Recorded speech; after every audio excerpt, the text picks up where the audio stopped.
हो चुका आगाज रण का युग बदलने की तैयारी और अब जीत उसी की होगी जिसकी संघर्ष है जारी। नमस्कार दोस्तों, हैप्पी स्टडी जोन में आपका स्वागत है।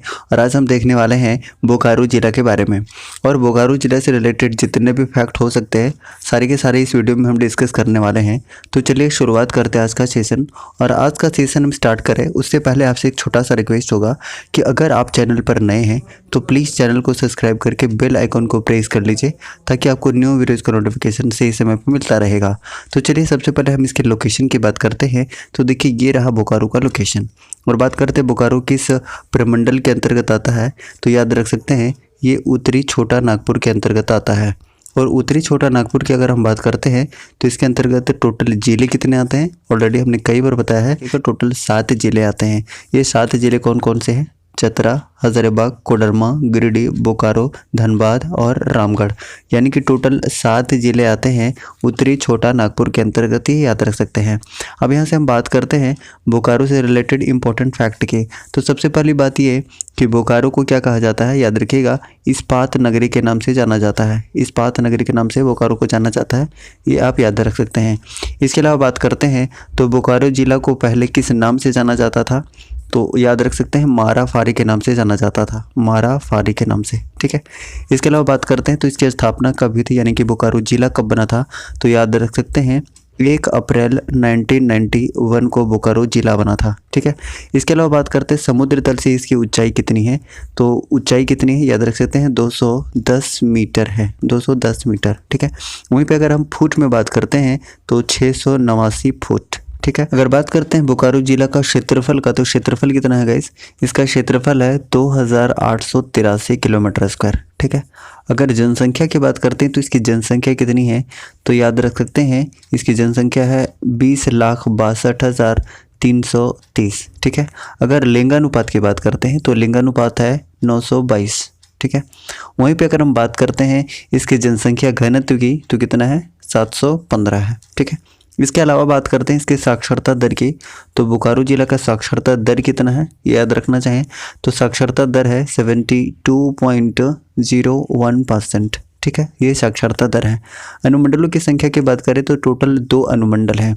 अब 2 अनुमंडल कौन कौन से हैं, तो 2 अनुमंडल हैं, एक तो चास है, चास, ठीक है, और एक बेरमो है, यानी कि टोटल 2 अनुमंडल हैं। प्रखंडों की संख्या की बात करें तो टोटल 9 है।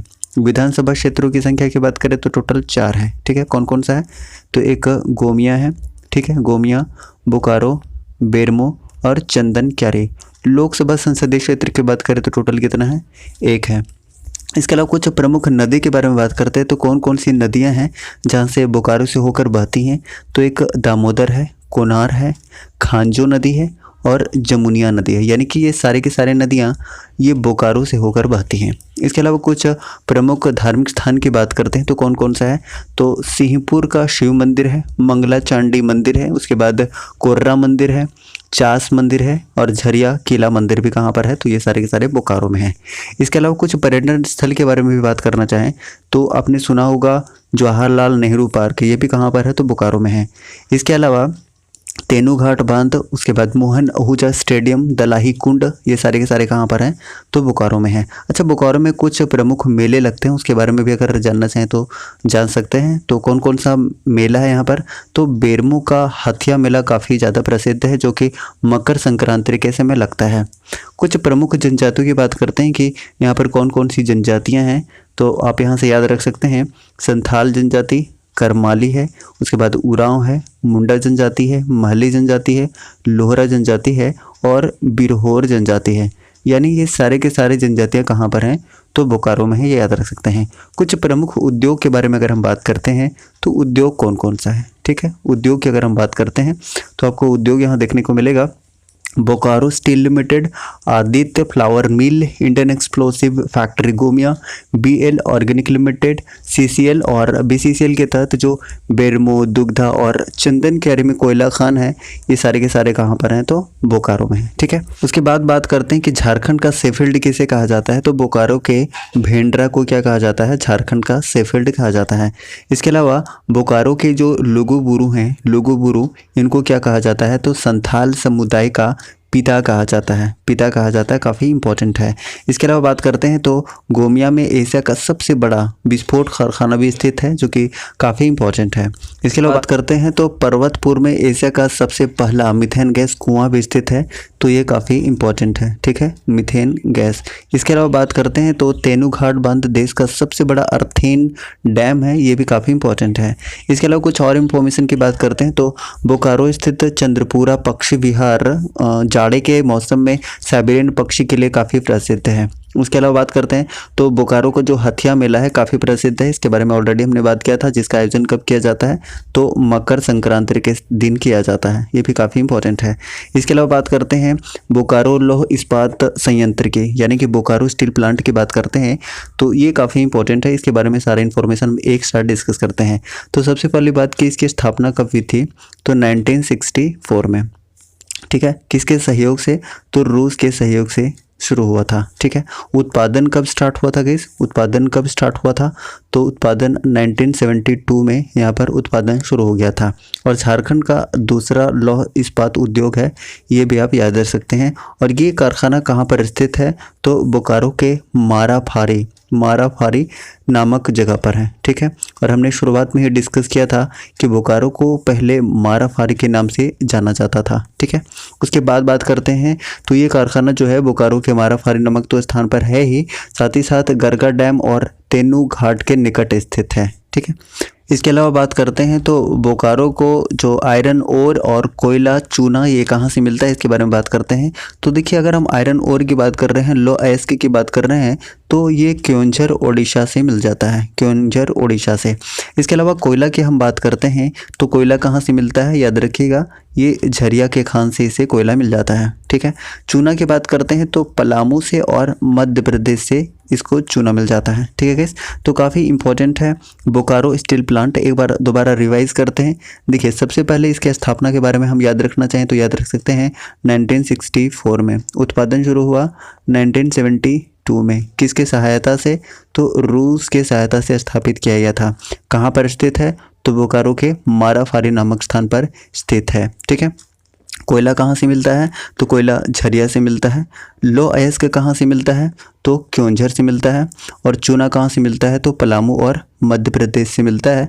कम से कम इतना फैक्ट हमें याद रखना है, ठीक है। अब उसके बाद यहाँ से कुछ इंपॉर्टेंट MCQs देखते हैं जो कि एग्जाम्स के लिए बहुत ज़्यादा इंपॉर्टेंट है, और ये सारे के सारे MCQs बोकारो जिला से संबंधित है। तो चलिए सबसे पहला क्वेश्चन की बात करते हैं, और फर्स्ट क्वेश्चन है बोकारो जिला निम्न में से किस प्रमंडल के अंतर्गत आता है। तो हमने कई बार बताया है, करेक्ट आंसर क्या हो जाएगा, ऑप्शन नंबर ए हो जाएगा, यानी उत्तरी छोटा नागपुर के अंतर्गत आता है, यानी option number A correct answer हो जाएगा। टोटल जिले कितने हैं तो टोटल 7 जिले हैं। वहीं पे अगर हम बात करते हैं ऑप्शन नंबर बी की तो संथाल परगना के अंतर्गत टोटल जिले कितने आते हैं, तो ये भी याद रख सकते हैं, टोटल जिले आते हैं 6 जिले, ठीक है। वहीं पे बात करते हैं ऑप्शन नंबर सी के, दक्षिणी छोटा नागपुर के अंतर्गत टोटल कितने जिले आते हैं, तो इसके अंतर्गत टोटल 5 जिले आते हैं। उसके बाद कोल्हान प्रमंडल की बात करते हैं तो कोल्हान प्रमंडल के अंतर्गत टोटल 3 जिले आते हैं, ठीक है। इस तरीके से क्वेश्चन नंबर फर्स्ट का करेक्ट आंसर क्या हो जाएगा, फर्स्ट का सही आंसर है ऑप्शन नंबर ए, यानी कि उत्तरी छोटा नागपुर इसका बिल्कुल सही आंसर हो जाएगा, ठीक है। चलिए नेक्स्ट बात करते हैं क्वेश्चन नंबर 2 की। क्वेश्चन नंबर 2 है बोकारो जिला की स्थापना कब की गई थी, तो इसका करेक्ट आंसर क्या हो जाएगा, ऑप्शन नंबर ए, यानी कि 1 अप्रैल 1991 में। सो option number A is correct one. Next बात करते हैं क्वेश्चन नंबर 3 की। 3 नंबर क्वेश्चन है बोकारो जिला का क्षेत्रफल कितना है, तो करेक्ट आंसर हो जाएगा ऑप्शन नंबर डी, यानी कि 2883 किलोमीटर स्क्वायर। सो ऑप्शन नंबर डी इसका बिल्कुल सही आंसर हो जाएगा। नेक्स्ट बात करते हैं क्वेश्चन नंबर 4 की। 2011 की जनगणना के अनुसार बोकारो जिला की कुल जनसंख्या कितनी है, तो इसका करेक्ट आंसर हो जाएगा ऑप्शन नंबर ए, यानी कि 20,62,330। सो ऑप्शन नंबर ए इसका बिल्कुल सही आंसर हो जाएगा। नेक्स्ट बात करते हैं क्वेश्चन नंबर 5 की। 5 नंबर क्वेश्चन है 2011 की जनगणना के अनुसार बोकारो जिला का जनसंख्या घनत्व कितना है, तो 5 का करेक्ट आंसर क्या हो जाएगा, इस ऑप्शन नंबर बी, यानी कि 715। सो ऑप्शन नंबर बी इसका बिल्कुल सही आंसर हो जाएगा, ठीक है। चलिए नेक्स्ट बात करते हैं क्वेश्चन नंबर 6 की। 6 नंबर क्वेश्चन है 2011 की जनगणना के अनुसार बोकारो जिला का लिंगानुपात क्या है, तो इसका करेक्ट आंसर हो जाएगा ऑप्शन नंबर ए, यानी कि 922 है। सो ऑप्शन नंबर ए इसका सही आंसर होगा। नेक्स्ट बात करते हैं क्वेश्चन नंबर 7 की। 2011 की जनगणना के अनुसार बोकारो जिले की साक्षरता दर क्या है? तो 7 का करेक्ट आंसर हो जाएगा ऑप्शन नंबर डी, यानी कि 72.01%। सो ऑप्शन नंबर डी इसका सही आंसर होगा। नेक्स्ट बात करते हैं क्वेश्चन नंबर 8 की। बोकारो जिला के अंतर्गत कुल कितने अनुमंडल हैं? तो करेक्ट आंसर हो जाएगा ऑप्शन नंबर बी, यानी कि टोटल 2 अनुमंडल है। तो ऑप्शन नंबर बी इसका बिल्कुल सही आंसर हो जाएगा। ठीक है, चलिए नेक्स्ट बात करते हैं क्वेश्चन नंबर 9 की। 9 नंबर क्वेश्चन है, बोकारो जिला के अंतर्गत कुल कितने प्रखंड हैं? तो करेक्ट आंसर हो जाएगा ऑप्शन नंबर बी, यानी कि टोटल 9 प्रखंड हैं, यानी ऑप्शन नंबर बी इसका बिल्कुल सही आंसर हो जाएगा। ठीक है, चलिए नेक्स्ट बात करते हैं क्वेश्चन नंबर 10 की। 10 नंबर क्वेश्चन है, बोकारो जिला के अंतर्गत कुल कितने विधानसभा क्षेत्र हैं? तो 10 का करेक्ट आंसर हो जाएगा ऑप्शन नंबर बी, यानी कि टोटल 4 हैं। So option number B is correct one. ठीक है, ऑप्शन नंबर बी। चलिए नेक्स्ट बात करते हैं क्वेश्चन नंबर 11 की। निम्न में से कौन सी नदी बोकारो जिले से प्रवाहित नहीं होती है? तो 11 का करेक्ट आंसर हो जाएगा शंख नदी। शंख नदी ये बोकारो जिला से होकर नहीं बहती है। तो ऑप्शन नंबर सी इसका बिल्कुल सही आंसर हो जाएगा। नेक्स्ट बात करते हैं क्वेश्चन नंबर 12 की। 12 नंबर क्वेश्चन है, इनमें से कौन सा खनिज बोकारो जिले में प्रचुरता में उपलब्ध है? तो 12 का करेक्ट आंसर हो जाएगा ऑप्शन नंबर ए, यानी कि कोयला। सो ऑप्शन नंबर ए इसका बिल्कुल सही आंसर हो जाएगा। ठीक है, चलिए नेक्स्ट बात करते हैं क्वेश्चन नंबर 13 की। इनमें से कौन सा उद्योग बोकारो जिले में स्थित है? तो 13 का करेक्ट आंसर हो जाएगा इस ऑप्शन नंबर ए, बी, सी तीनों, यानी कि बोकारो इस्पात कारखाना, गोमिया बारूद कारखाना और करगली कोल वासरी। तो ऑप्शन नंबर डी इसका बिल्कुल सही आंसर हो जाएगा, उपरोक्त सभी। सो option number D is correct one. Next बात करते हैं क्वेश्चन नंबर 14 की। 14 नंबर क्वेश्चन है, इनमें से कौन सा पर्यटन स्थल बोकारो जिले में स्थित है? तो देखिए चंद्रपुरा पक्षी विहार बिल्कुल है, तेनूघाट भी है, सिटी पार्क भी है, यानी ऑप्शन नंबर डी इसका बिल्कुल सही आंसर हो जाएगा, उपरोक्त सभी। अब नेक्स्ट क्वेश्चन नंबर 15 है। 15 नंबर क्वेश्चन है, जवाहरलाल जैविक उद्यान निम्न में से किस जिले में स्थित है? तो किस जिले में स्थित है? हमने बताया बोकारो जिला में स्थित है। तो ऑप्शन नंबर सी इसका बिल्कुल सही आंसर हो जाएगा। नेक्स्ट है क्वेश्चन नंबर 16, जिसका सही आंसर आपको कमेंट बॉक्स में देना है। 16 नंबर क्वेश्चन है, इनमें से किस अनुमंडल का संबंध बोकारो जिले से है? इसका सही आंसर आप कमेंट बॉक्स में बताइए।